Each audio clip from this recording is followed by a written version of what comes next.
When I became a widow, my daughter-in-law humiliated me and demoted me to bathroom cleaner at the company. When my millionaire son returned to the country and found out, I got 26 messages from her saying, "What did you do? I'm glad to have you here." Follow my story until the end and comment the city you're watching from so I can see how far my story has reached. My name is Velma Richardson, and 6 months ago, I buried my husband of 42 years. Today, I'm on my knees scrubbing toilet bowls in the company we built together from nothing. The ammonia burns my eyes as I lean over the executive bathroom sink, my arthritic hands gripping the sponge tighter than necessary. Through the thin walls, I can hear Amara's voice echoing down the hallway, sharp and commanding as she addresses the morning staff meeting. My daughter-in-law's tone carries that particular edge she reserves for people she considers beneath her, which, apparently, now includes me. The quarterly reports show we're exceeding projections by 12%, Amara announces, her voice growing louder as she passes by the bathroom door. Of course, this success comes from streamlining our operations and eliminating unnecessary baggage. I pause in my scrubbing. Unnecessary baggage. 6 months ago, I sat in that same conference room as co-founder and majority shareholder of Richardson Industries. Today, I'm the cleaning lady nobody notices. The bathroom door creaks open, and Amara's designer heels click against the marble floor. She's 34, beautiful in that cold, calculated way that photographs well in business magazines. Her honey blonde hair is pulled back in a severe bun, and her navy Armani suit probably costs more than most people make in a month. "Velma," she says, not bothering to hide her irritation. "You missed a spot by the mirror." I look up from where I'm kneeling, my knees protesting against the hard floor. "I'll get it." "See that you do." Amara checks her reflection, adjusting her pearl earrings. "And when you're finished here, the boardroom needs attention. We have the Henderson Group coming in at 2, and I won't have them thinking we can't maintain basic standards." The Henderson Group. Harold and I courted them for 3 years before finally landing their account.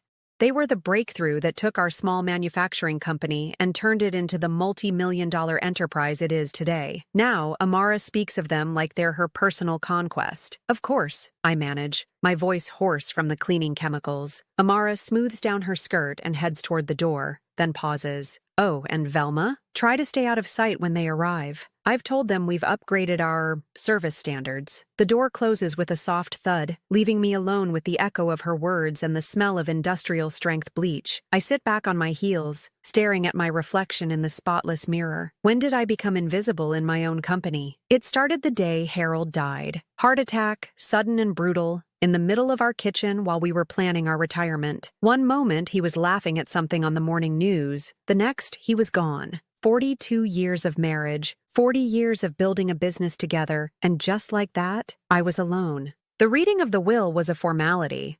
Harold and I had discussed everything beforehand. Graham would inherit the controlling shares of the company, 60% to be exact. It made sense. He was our only child. He'd worked in the business for 15 years, and we wanted to secure his future. I kept 25%, enough to maintain my voice in major decisions, but not enough to block Graham if he had a vision for expansion. What we hadn't discussed was Amara. Graham met her 3 years ago at a business conference in Chicago. She was a junior executive at a consulting firm, ambitious and sharp, with an MBA from Northwestern and a smile that could charm investors out of their last dollar. They married 18 months later in a ceremony that cost more than our first house. I tried to like her. I really did. But there was something in the way she looked at our home, our business, our life, like she was calculating its worth and finding it lacking. Still, Graham was happy, and that was enough for me. After Harold's funeral, as I struggled to find my footing in a world suddenly too large and empty, Amara took charge. "You shouldn't be alone in that big house," she said, her voice dripping with false concern. "Why don't you come stay with us for a while?" Their guest room felt more like a prison than refuge. Every suggestion I made about the business was met with patient explanations about how things work differently now. Every attempt to engage with company decisions was redirected to, "Let Graham and me handle the complicated stuff." Then came the intervention. "Mom," Graham said one evening over dinner, his boyish face creased with worry, "Amara and I have been talking, and we're concerned about you. I set down my fork, a cold dread settling in my stomach. Concerned about what? You seem lost, Amara interjected gently. Since Dad passed, you've been drifting. It's not healthy for someone your age to have no purpose, no structure. I have purpose, I protested. I have the company. The company is in good hands, Graham interrupted. But you need something more. Manageable. Something that gives you routine without the stress of major business decisions. That's how I became the cleaning lady at Richardson Industries. Light custodial work, they called it. Just until you find your feet again. Amara assured me it was temporary, a way to stay connected to the business without the pressure of executive responsibilities. 6 months later, I'm still here, invisible and unheard, watching my life's work from the wrong side of the glass. I finish cleaning the mirror and gather my supplies. The hallway is empty as I make my way to the storage closet, my footsteps muffled by the thick carpet that Harold and I chose together 15 years ago. The walls are lined with photographs of company milestones, groundbreaking ceremonies, ribbon cuttings, award presentations. In most of them, Harold and I stand side by side, smiling at a camera and a future we thought we understood. There's a new photo near the elevator, a glossy 8x10 of Amara shaking hands with the mayor at some civic function. The plaque beneath reads, Amara Richardson, CEO and President, Richardson Industries, CEO and President. Not interim CEO, not acting president. The titles that took Harold and me 40 years to earn, she claimed in 6 months. I'm still staring at the photograph when I hear footsteps behind me. It's Janet from accounting, a woman about my age who's worked here for nearly 20 years. Mrs. Richardson, she says quietly, glancing around to make sure we're alone. I've been meaning to ask, are you doing all right? The genuine concern in her voice nearly breaks me. When was the last time someone asked how I was feeling? When was the last time someone looked at me and saw a person instead of an obstacle? I'm fine, Janet. Thank you for asking. She hesitates, then leans closer. If you ever need anything, I mean anything at all, you just let me know, okay? I nod, not trusting my voice. Janet squeezes my shoulder gently before continuing down the hall, leaving me alone with the photographs and the weight of my own invisibility. But as I stand there, looking at Amara's smug smile in that perfect frame, I feel something stirring inside me that I haven't felt in months. It's not anger, exactly, and it's not grief. It's something sharper, more focused. It's determination. Because Amara made one crucial mistake when she decided to erase me from my own company. She assumed I was powerless, that losing Harold meant losing everything that mattered. She assumed that a 67-year-old widow would simply fade away when pushed aside. She assumed wrong. What Amara doesn't know could destroy her. The safety deposit box key feels cold in my palm as I sit in my car outside First National Bank.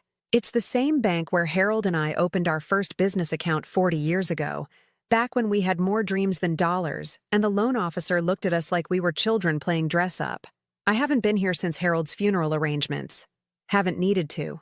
But last night, lying in that sterile guest room that Amara calls my space, I remembered something Harold said during one of our late-night conversations about succession planning. Velma, he'd said, his hand finding mine across the kitchen table, promise me something. If anything ever happens to me, if things go sideways with the business, remember the insurance policy. At the time, I thought he meant our life insurance. Now, 6 months later, I understand he meant something entirely different. The bank lobby smells like old carpet and fresh coffee. Mrs. Patterson, the branch manager, recognizes me immediately. She's been here almost as long as we've been customers, and her face brightens when she sees me approach the counter. Mrs. Richardson, how lovely to see you. How are you holding up, dear? Another person who actually sees me. I'm managing, thank you. I need to access my safety deposit box. Of course.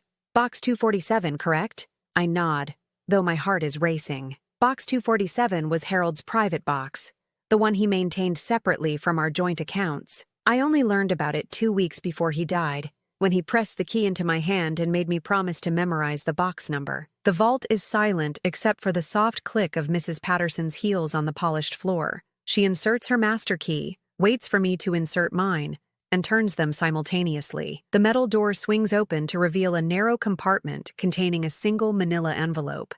"Take your time, dear," Mrs. Patterson says softly. "Just ring the bell when you're finished." Alone in the small viewing room, I open the envelope with trembling fingers. Inside are documents I've never seen before: legal papers, bank statements, and a letter in Harold's familiar handwriting. "My dearest Velma, if you're reading this, then something has happened to me and you've needed to open this box. I pray that day never comes, but if it does, I want you to know that I've tried to protect you and our legacy the best way I know how." The documents in this envelope represent 15% of Richardson Industries stock, shares that are registered under a holding company I established 5 years ago. This gives you, combined with your existing 25%, a controlling 40% interest in the company. I never told you about this because I hoped it would never be necessary. But I've watched how Graham's priorities have shifted since he married Amara, and I've seen how she looks at our business like it's her personal treasure chest. If something happens to me, if they try to push you aside or diminish your role in the company we built together, these shares are your insurance policy. The holding company, VH Enterprises, is completely legal and properly documented.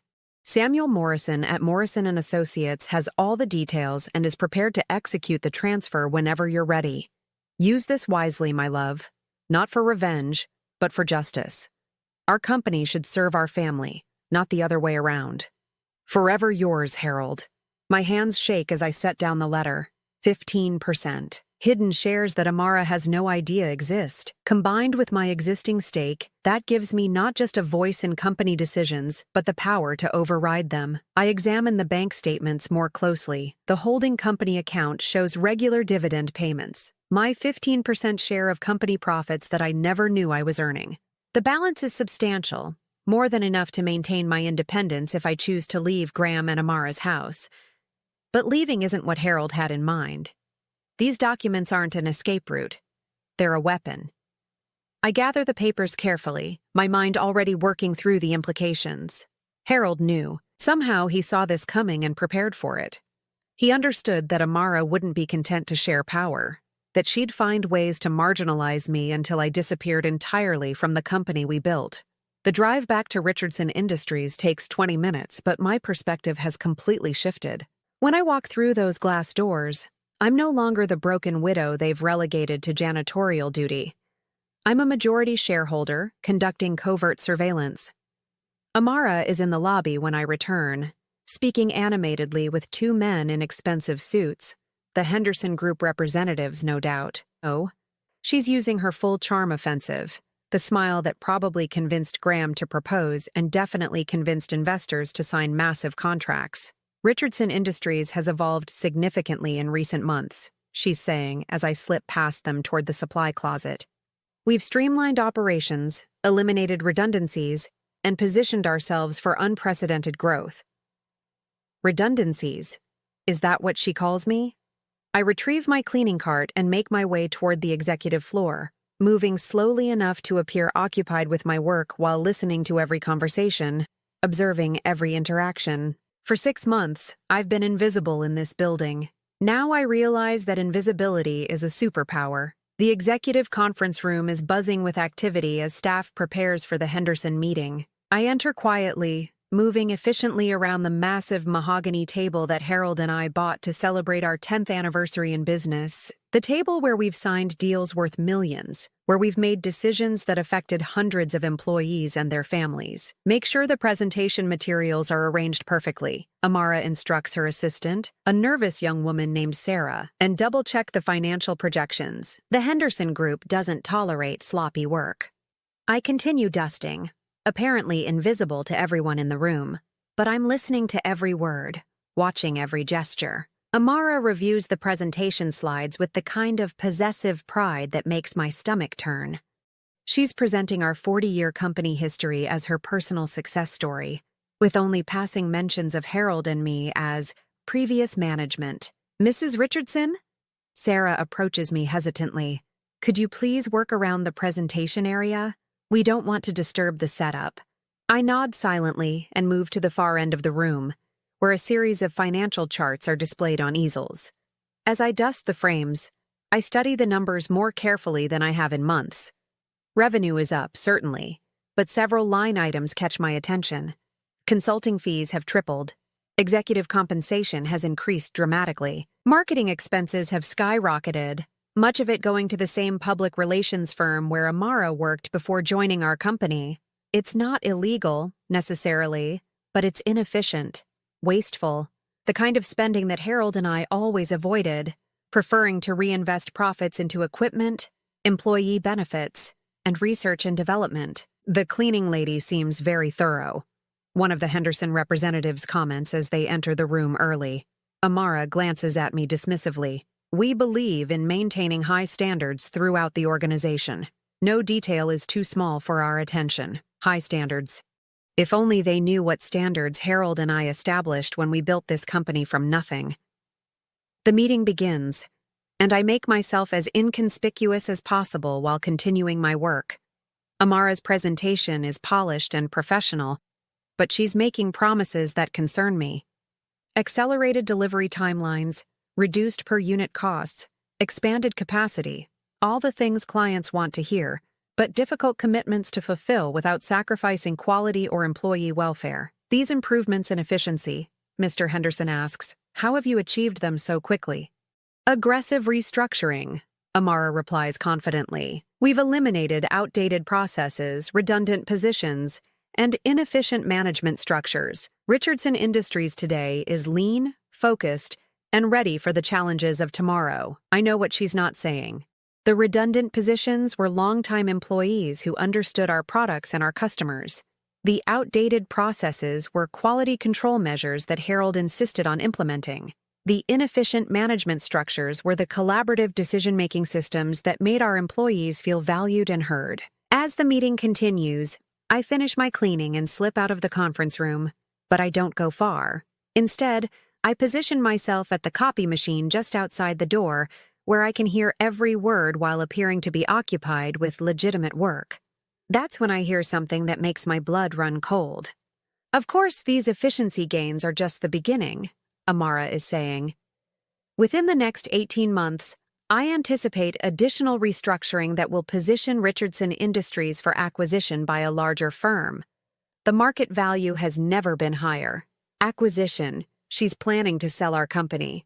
My hands grip the edge of the copy machine as the full scope of Amara's plan becomes clear. She's not just trying to run Richardson Industries. She's preparing to liquidate it. All those efficiency improvements, all that cost-cutting, all the elimination of redundancies, it's not about building a better company. It's about making us look attractive to buyers. The meeting ends with handshakes and promises to move forward aggressively with this new partnership. As the Henderson representatives leave, I hear Amara scheduling follow-up calls and discussing implementation timelines. I return to the supply closet, my mind reeling. Harold's letter said to use the hidden shares wisely, not for revenge, but for justice. But what constitutes justice when someone is planning to destroy everything you've spent a lifetime building? That evening, as I sit in my temporary bedroom listening to Graham and Amara discuss their day, I make a decision. Tomorrow, I'll call Samuel Morrison and learn exactly what my options are. But tonight, I begin documenting everything I've observed, every wasteful expense, every questionable decision, every sign that Amara is more interested in cashing out than building up. Because Harold was right about one thing. Our company should serve our family, not the other way around. And I won't let anyone destroy his legacy without a fight. Samuel Morrison's law office feels like stepping back in time.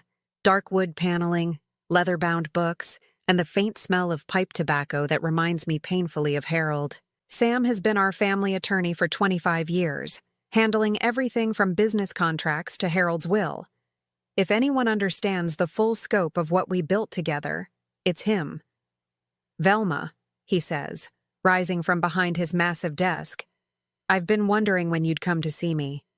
You knew I would. Sam gestures to the chair across from his desk, the same one where Harold and I sat together countless times over the years. Harold was very specific about the timing. He said you'd know when you were ready. I settle into the familiar leather chair and pull out the documents from the safety deposit box.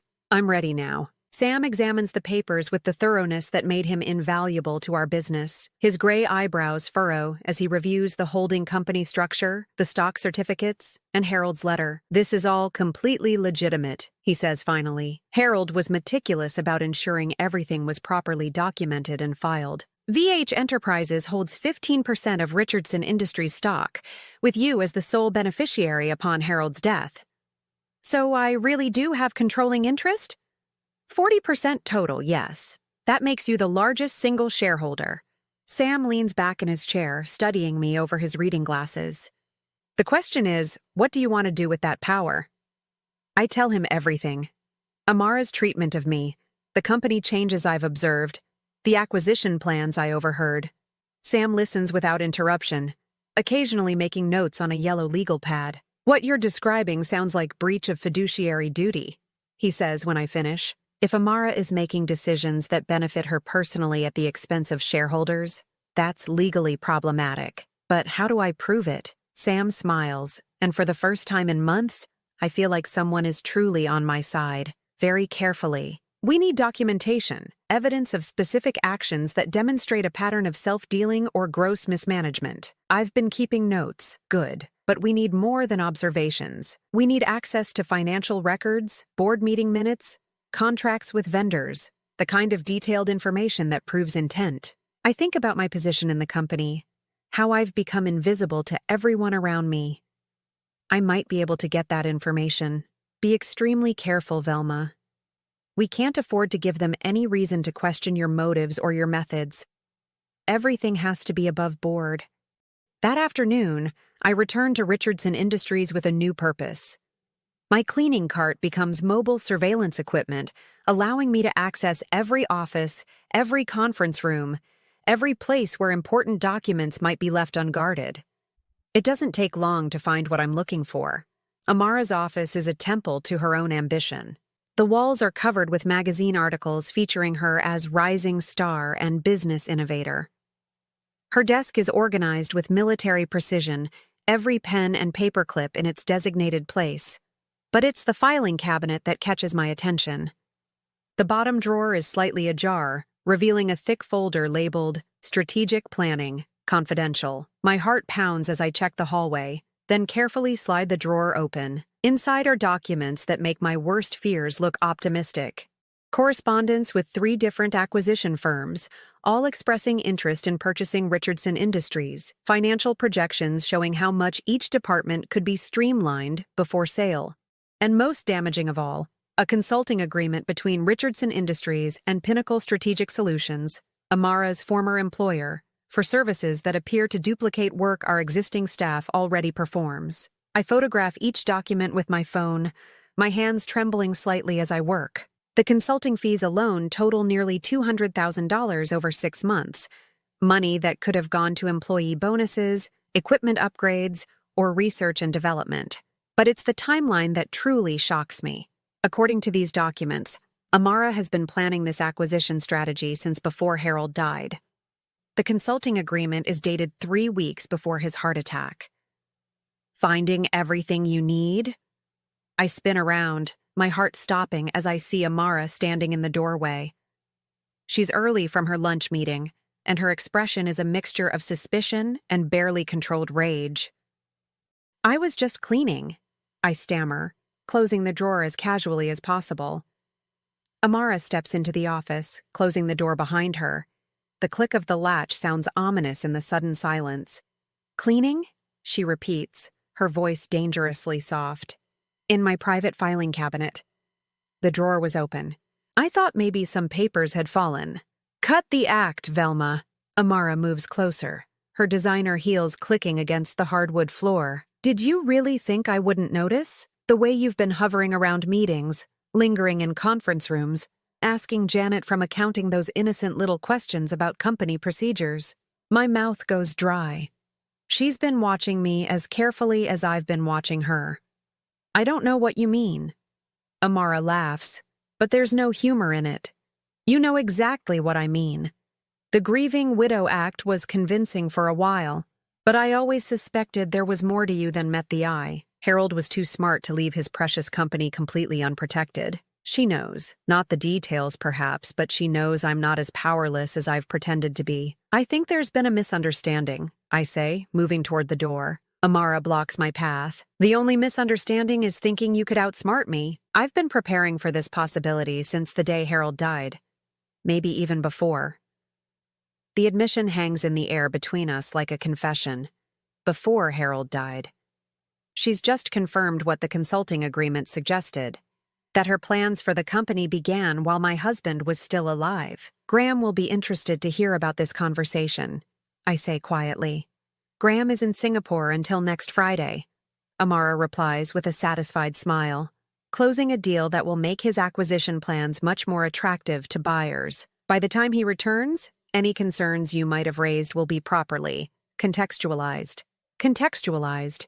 She means explained away, dismissed, attributed to grief-induced confusion or age-related decline.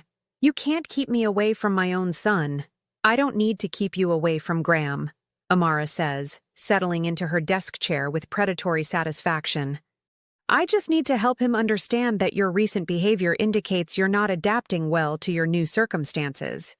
The cleaning job was supposed to give you purpose, but instead it seems to have given you delusions of relevance. The cruelty in her voice is breathtaking.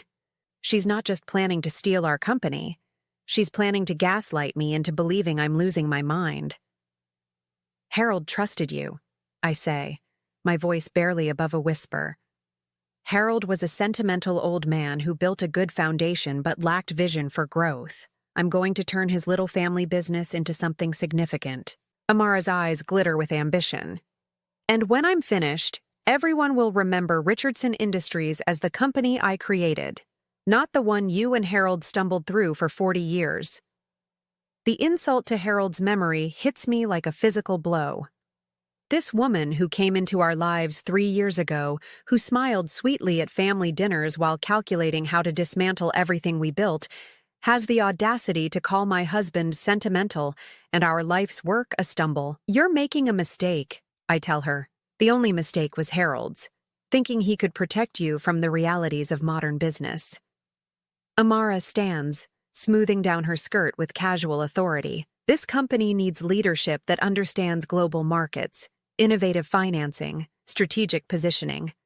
Not someone who thinks success means keeping the same employees for 20 years and buying Christmas bonuses because it's the right thing to do. She's mocking the values that made Richardson Industries successful, the employee loyalty and customer relationships that sustained us through economic downturns and industry changes. To her, those relationships are inefficiencies to be eliminated. Now, Amara continues, I suggest you finish your cleaning duties and go home. Take a few days to think about whether this arrangement is really working for you. I'd hate for Graham to return and find that his mother's mental state has deteriorated to the point where professional care might be necessary. The threat is unmistakable. Step aside quietly, or be declared mentally incompetent. I nod silently and gather my cleaning supplies, but my mind is racing. Amara has just made several critical errors. She's revealed the scope of her plans, admitted to deceiving Graham, and threatened me directly. Most importantly, she's underestimated me completely. As I leave her office, I'm already planning my next moves. The photographs on my phone are just the beginning. If Amara wants to play this game, she's about to learn that she's not the only one who can plan ahead. But first, I need to confirm something that will change everything. That evening, I call the office number for Pinnacle Strategic Solutions, the consulting firm that's been billing Richardson Industries for mysterious services. When the receptionist answers, I ask to speak with their accounts receivable department about a payment inquiry. Certainly, the receptionist says. May I ask which client account you're calling about? Richardson Industries. One moment, please. After a brief hold, she returns. I'm sorry, but we don't show any active accounts under that name. Are you sure you have the correct company? My heart pounds. Could you check under Amara Richardson? She might have set up the account personally. Another pause. Yes, we do have an account under that name. Would you like me to transfer you to our consulting services department? I hang up quickly, my hands shaking. The consulting fees aren't going to Pinnacle Strategic Solutions as a company expense. They're going directly to Amara personally, disguised as legitimate business costs. She's not just planning to sell our company. She's been stealing from it. Graham comes home 3 days early. I'm in the kitchen making coffee when I hear his key in the front door, followed by the sound of luggage hitting the marble entryway. Amara's sharp intake of breath carries from the living room, where she's been spending the morning on conference calls about operational efficiency metrics. "Surprise!" Graham calls out, his voice carrying that boyish enthusiasm that reminds me so much of Harold. The Singapore deal wrapped up ahead of schedule. I hear the rush of Amara's footsteps across the hardwood floor, followed by the sounds of reunion, kisses, exclamations about how much she missed him, questions about the flight. But underneath her enthusiasm, I detect something else. Panic. "You should have called," Amara says, her voice slightly strained. "I would have prepared something special for dinner. I wanted to surprise you." Graham laughs. "Besides, I'm more interested in hearing about what's been happening here. How are things at the office? How's Mom adjusting?" The question hangs in the air like a loaded gun. Through the kitchen doorway, I can see them in the living room. Graham looks tired but successful, his expensive suit wrinkled from travel, but his face bright with accomplishment. Amara stands beside him, her manicured hand resting on his arm, her expression carefully composed. "Your mother is." Amara pauses, choosing her words carefully. "She's been struggling a bit, actually. The transition has been harder than we anticipated." Graham's smile fades. "What kind of struggling?" "Come sit down." Amara guides him to the sofa, her voice taking on that tone of patient concern she uses when delivering bad news to clients. "We need to talk about some concerning behavior." I move closer to the doorway, staying just out of sight while straining to hear every word. "What do you mean concerning behavior?" Graham asks. "She's been confused lately, paranoid even. Yesterday I caught her going through my office files, claiming she was cleaning, but the cleaning supplies were nowhere near my desk." Amara's voice carries just the right mix of sadness and worry. "I think the grief is affecting her more than we realized." My hands clench around my coffee mug. She's already starting to plant seeds of doubt about my mental state. "That doesn't sound like Mom," Graham says slowly. "I know, sweetheart. That's what makes it so concerning." She's also been asking Janet from accounting strange questions about company finances, as if she doesn't trust our management decisions. And some of the other employees have mentioned that she seems to be listening to conversations that don't concern her. Each accusation is technically true, but completely stripped of context. Yes, I was in her office, but I found evidence of embezzlement. Yes, I asked Janet questions, but I was trying to understand how company procedures had changed. Yes, I've been listening to conversations, but only because I've been excluded from all legitimate channels of communication. "Maybe she just needs time," Graham suggests, but I can hear the uncertainty creeping into his voice. "Of course, time might help, but Graham, honey, I'm worried about what might happen if this continues." The other employees are starting to notice. Yesterday, one of the Henderson Group representatives asked about the cleaning lady who seemed very interested in our business discussions. "It's becoming awkward," the Henderson Group. "She's using my own former clients to undermine my credibility." "What are you suggesting?" Graham asks. "I think we need to consider that the current arrangement isn't working for anyone. Your mother clearly needs more support than we can provide while maintaining our professional responsibilities. And the company needs leadership that isn't distracted by family concerns."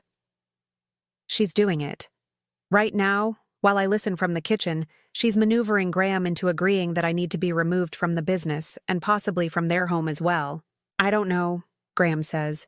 "Mom's been through so much. First losing Dad, then adjusting to all these changes, which is exactly why she needs proper care from people trained to help with grief-related issues. There are excellent facilities that specialize in helping older adults transition through major life changes. Facilities. She's suggesting they put me in a home. I'm not putting my mother in a nursing home," Graham says firmly, and for a moment, I feel a surge of hope.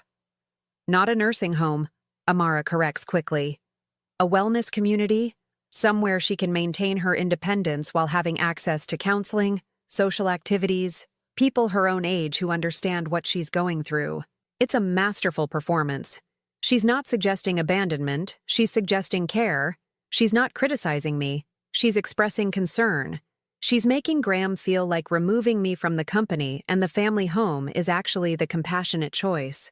I should talk to her, Graham says. Of course. But Graham, when you do, please be prepared for resistance. Paranoid thinking often includes suspicion of the people trying to help. She might say things about me, about the company, that seem concerning. It's a common symptom of grief-induced cognitive decline, paranoid thinking. Cognitive decline. She's already provided Graham with explanations for anything I might tell him about her behavior. I hear footsteps approaching the kitchen and quickly busy myself at the sink, scrubbing the coffee mug with unnecessary vigor. Mom? I turn, forcing a smile as Graham enters the kitchen. He looks older than when he left for Singapore, and there are worry lines around his eyes that weren't there before. Graham, you're home early. How did the trip go? He hugs me, and for a moment I let myself enjoy the simple comfort of my son's embrace. When he was little, his hugs could fix almost anything. Now they feel like goodbye. The trip went well, but I'm more concerned about you. How are you doing? Really? The question is loaded with Amara's insinuations. He's not asking how I am. He's evaluating my mental state. I'm managing, I say carefully. It's been an adjustment, but I'm finding my routine. Amara mentioned you've been having some difficulties at the office. Here it is, the moment where I have to choose between defending myself and playing along with her narrative. If I tell Graham what I've discovered about Amara's embezzlement and acquisition plans, he'll hear it through the filter of grief-induced paranoia. But if I say nothing, I let her continue destroying everything Harold and I built. The office has changed a lot since your father died, I say diplomatically. Change can be hard, Graham agrees. But I can see him analyzing my response for signs of instability. Maybe it would help if you had some distance from the day-to-day operations. You could focus on taking care of yourself instead of worrying about business decisions. The business was my life for 40 years, Graham. It's not just about taking care of myself. I know, Mom, but you and Dad built something incredible, and now it's my responsibility to keep it growing. That might mean making decisions you wouldn't have made, but that doesn't mean they're wrong decisions. He's been coached. Amara has prepared him for this conversation, given him talking points about respect for the past while embracing the future. What kind of decisions? I ask. Graham hesitates, glancing toward the living room where Amara is undoubtedly listening to every word. Strategic decisions about market positioning, operational efficiency, growth opportunities. Business is more complex now than it was when you and Dad started the company. More complex. As if 40 years of experience counts for nothing in the face of Amara's MBA and consulting background. Have you considered that some of those strategic decisions might not be in the company's best interests? The question hangs between us, and I see the exact moment when Graham's expression shifts from concern to alarm.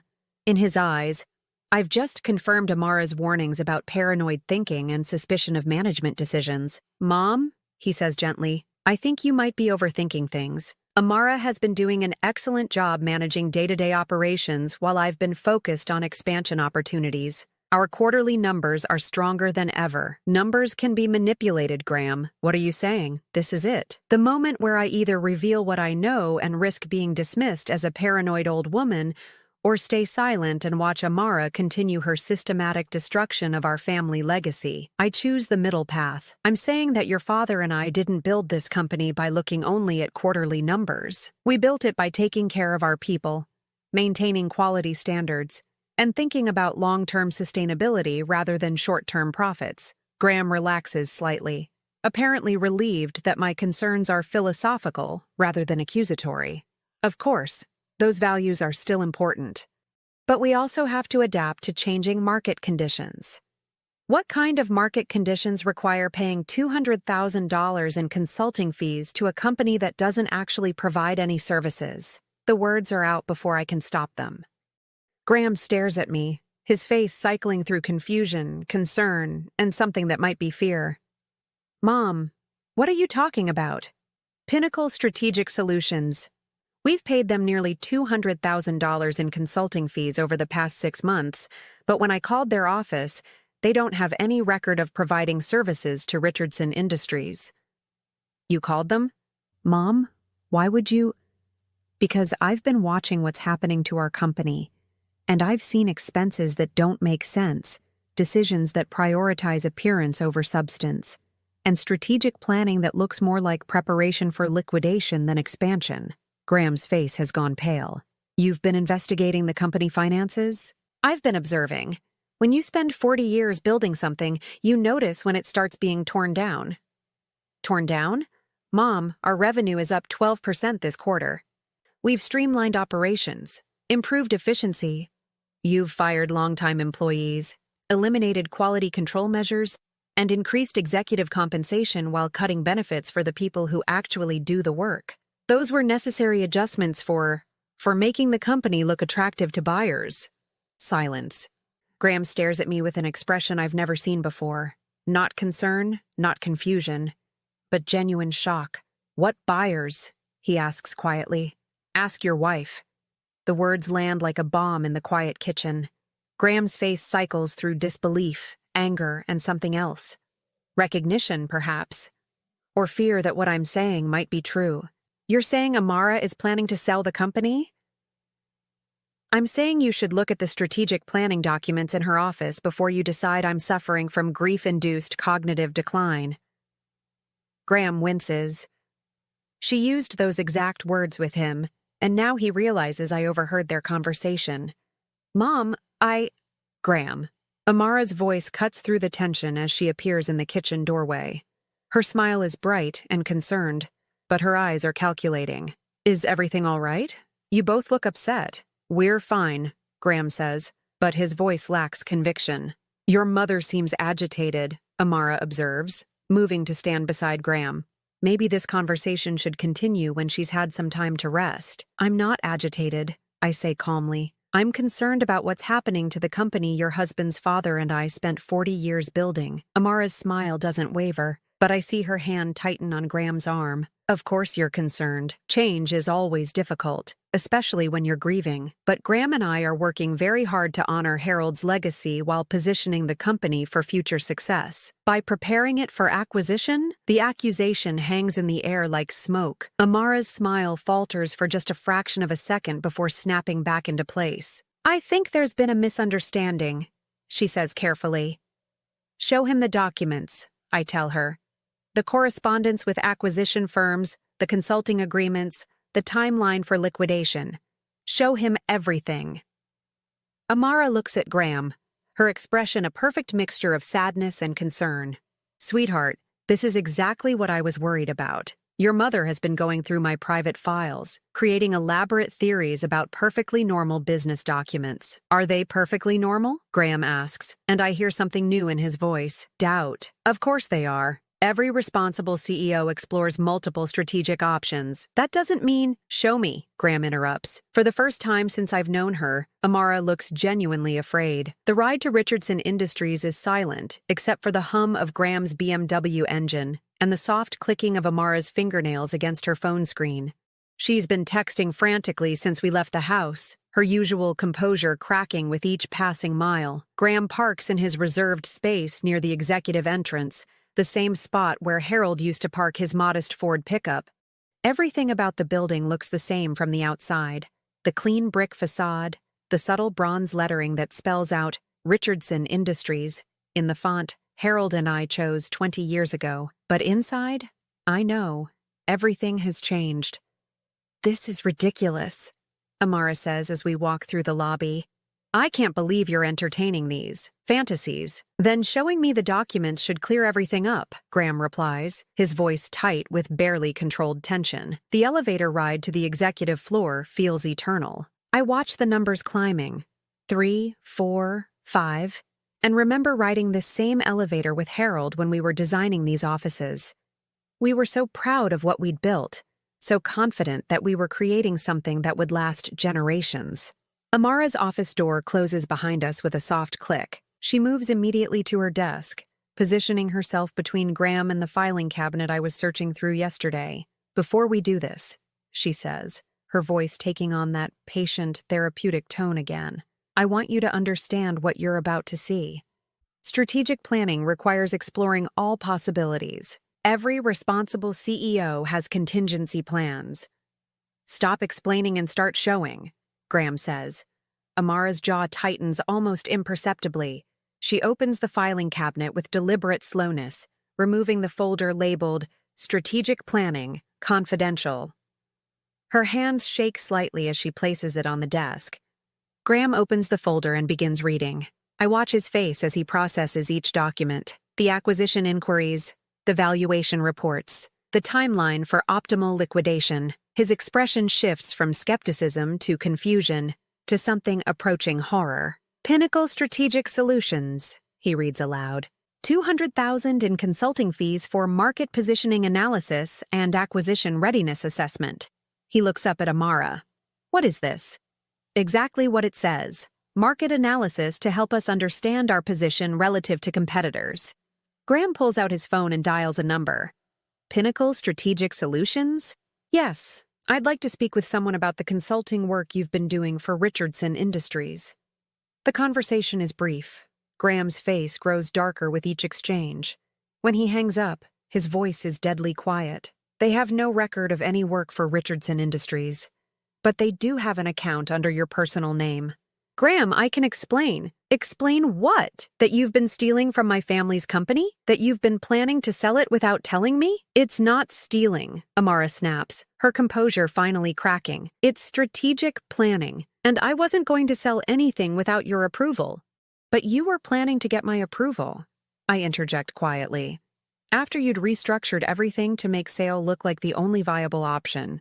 Amara whirls on me, her mask of concern replaced by pure fury. You know nothing about running a modern business. You and Harold built a quaint little family company that would have stayed small forever if left to your outdated thinking.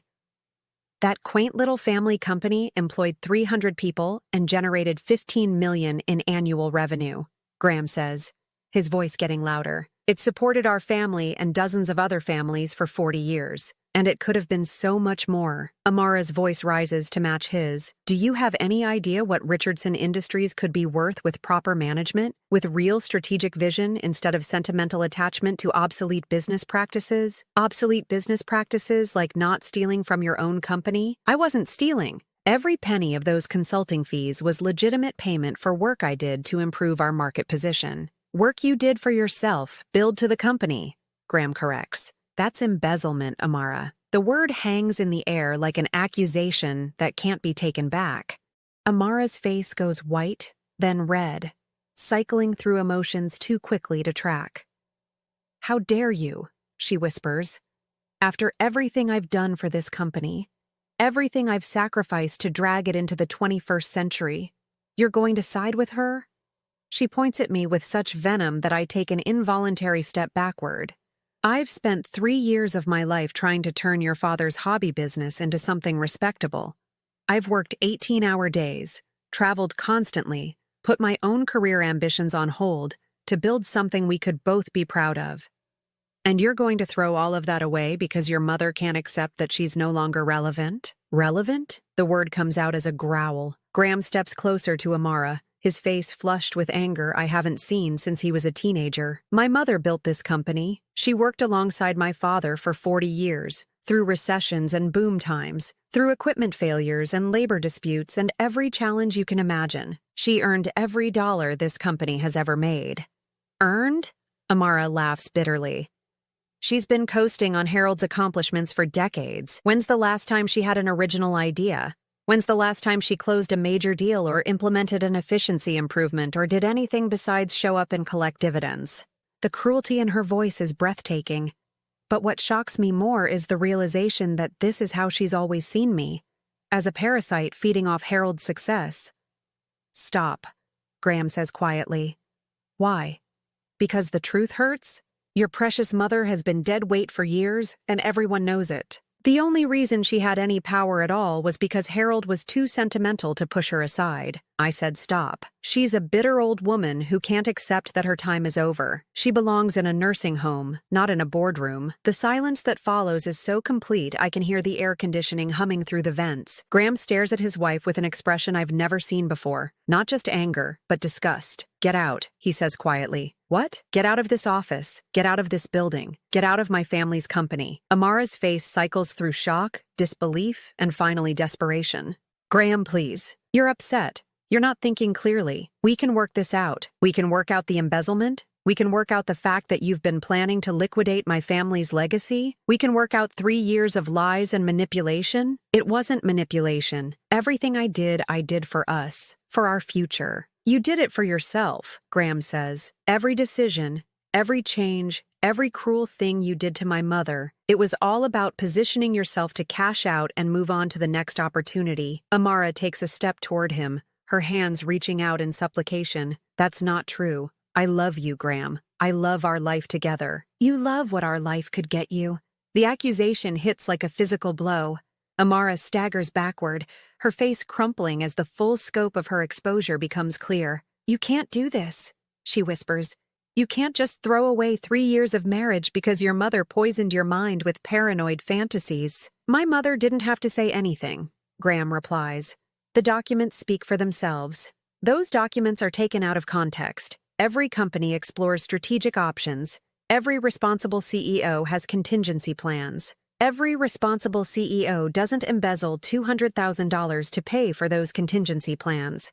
Amara's face hardens, desperation giving way to rage. Fine, if that's how you want to play this, I have options too. I'm entitled to half of everything we built together. Half the house, half your stock in the company, half of everything. Everything we built? Graham laughs bitterly. You built nothing. You came into a successful company and started dismantling it for parts. I turned a sleepy family business into a growth-oriented enterprise worth millions. By firing experienced employees, cutting quality standards, and eliminating every policy that made this company a good place to work. I eliminated inefficiencies. You eliminated Harold's legacy. The words hit Amara like a slap. For a moment, her mask slips completely, revealing something cold and calculating underneath. Harold's legacy was mediocrity, she says with vicious clarity. Small thinking, local focus, sentimental attachment to employees who should have been replaced years ago. I was trying to build something significant by destroying what my parents spent their lives creating, by improving it, by stealing from it. They stare at each other across an unbridgeable chasm of broken trust and conflicting values.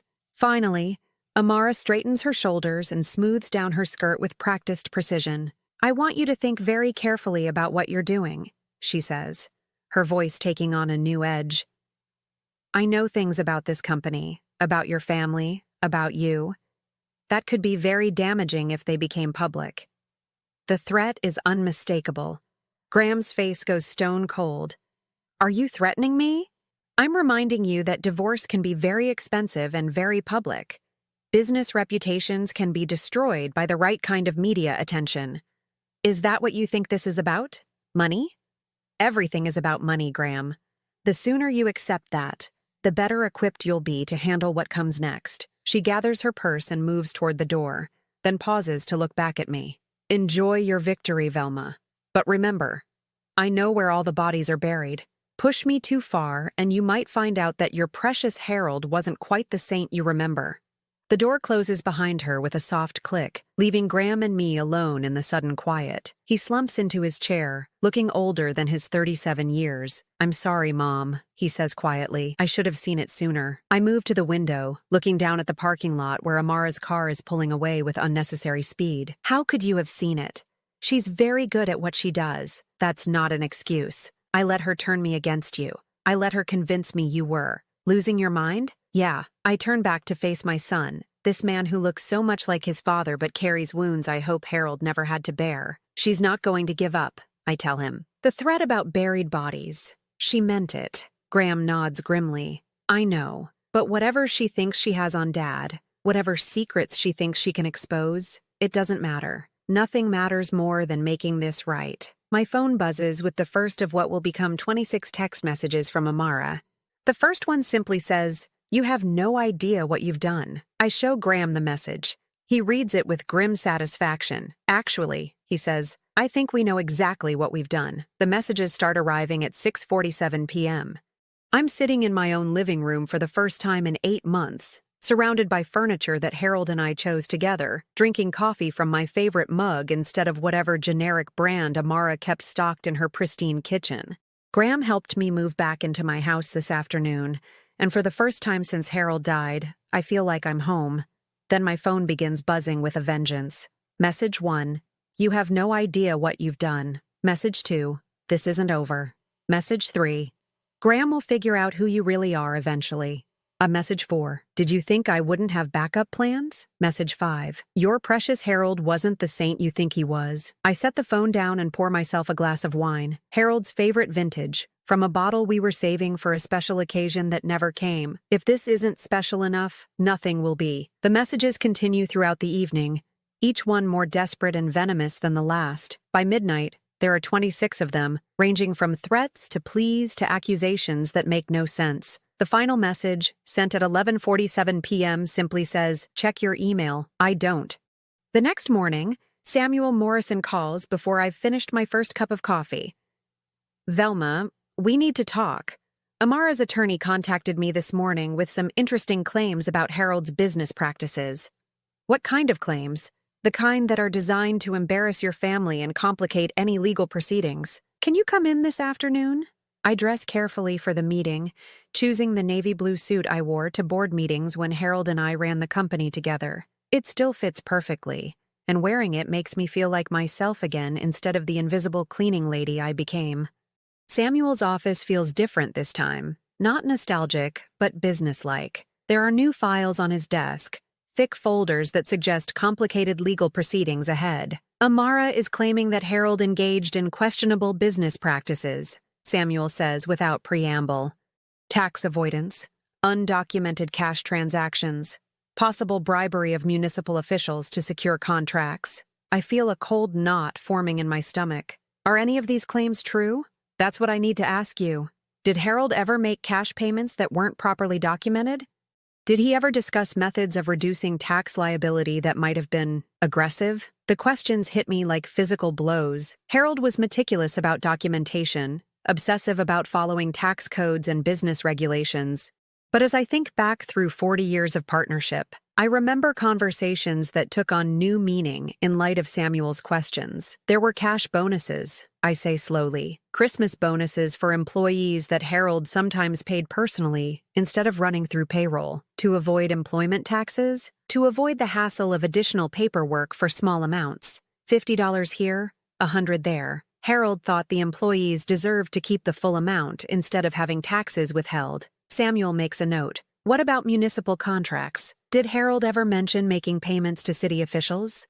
I think about the municipal contracts we won over the years.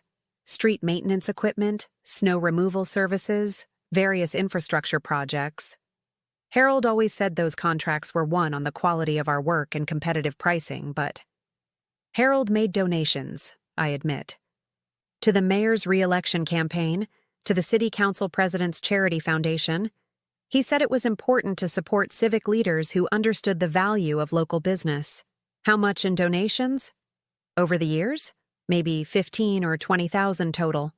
Samuel's expression is carefully neutral, but I can see him calculating the implications. 20,000 in political donations spread over 20 years isn't bribery, but Amara's attorneys will frame it as evidence of a pattern of improper influence. None of this is illegal, Samuel assures me. Inappropriate documentation of employee bonuses, political donations. These are minor infractions at worst, but they could be embarrassing if presented the right way. She's trying to destroy Harold's reputation. She's trying to create leverage. If she can convince Graham that fighting her will result in public scrutiny of Harold's business practices, she might be able to negotiate a better settlement. What kind of settlement? Samuel opens another folder, revealing documents I recognize as divorce papers. She's asking for 50% of Graham's shares in Richardson Industries, the house, and substantial alimony. She's also threatening to file criminal complaints about the embezzlement charges unless Graham agrees to her terms. The audacity takes my breath away. She steals money from the company, gets caught. And now she's threatening to have Graham arrested unless he gives her half of everything. Can she do that? She can try. But Velma, there's something else you need to know. The hidden shares from VH Enterprises? She's claiming those represent fraudulent asset concealment designed to circumvent estate taxes. My heart stops. What? She's arguing that Harold created the holding company to hide assets from the IRS, and that your recent revelation of those shares proves ongoing tax fraud. I stare at Samuel in shock. Amara isn't just trying to destroy Harold's reputation. She's trying